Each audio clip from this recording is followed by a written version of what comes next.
First, though, as I mentioned with Mark Polymeropoulos, the former CIA agent, a US 15-point peace plan, it is reported in US and Israeli media, has been handed to Iran to end the war. Who better to speak with than Simon Marks, LBC's Washington correspondent, who never gets a day off, and I don't think there's one coming soon. Simon, thanks for joining us. Bring us the very latest. Detail seems scant. What do we know?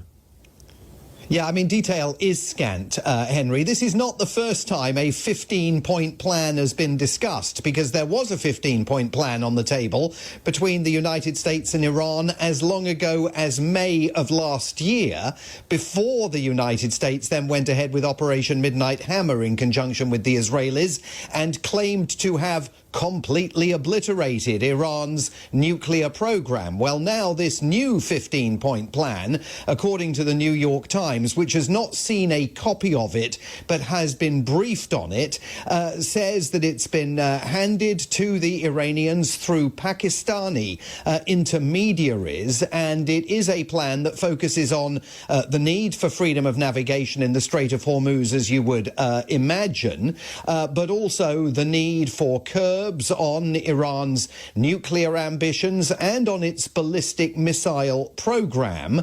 But what it says with regard, for example, to Iran's stockpile of enriched uranium, in precise terms, we don't understand.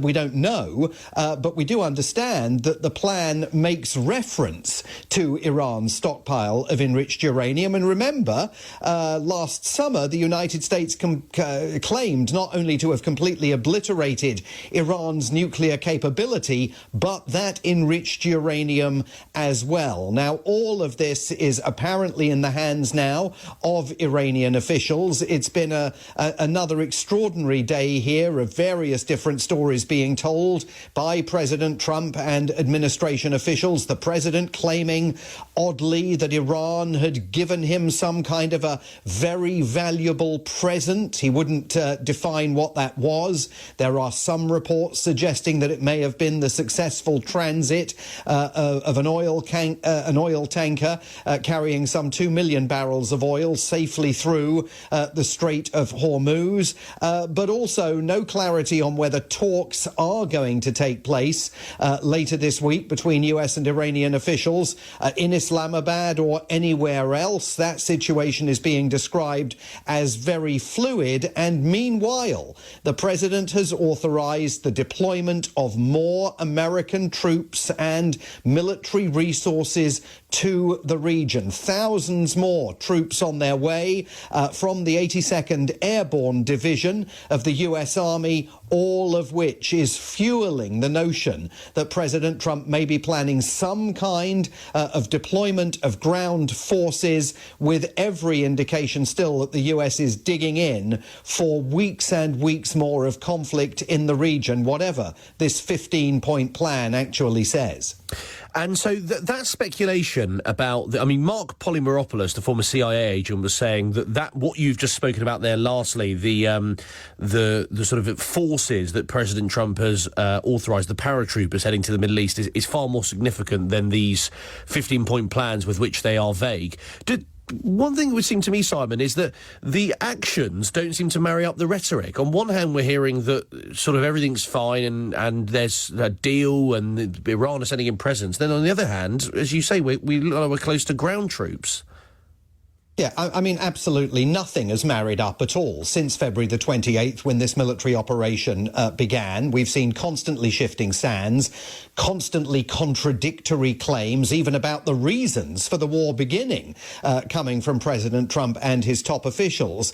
And now this sense here that, the president kicked down the road by 5 days his threat to bomb Iran's power plants and energy infrastructure, while he claimed to be giving these peace talks, in whatever form they've been taking place, time to bear fruit.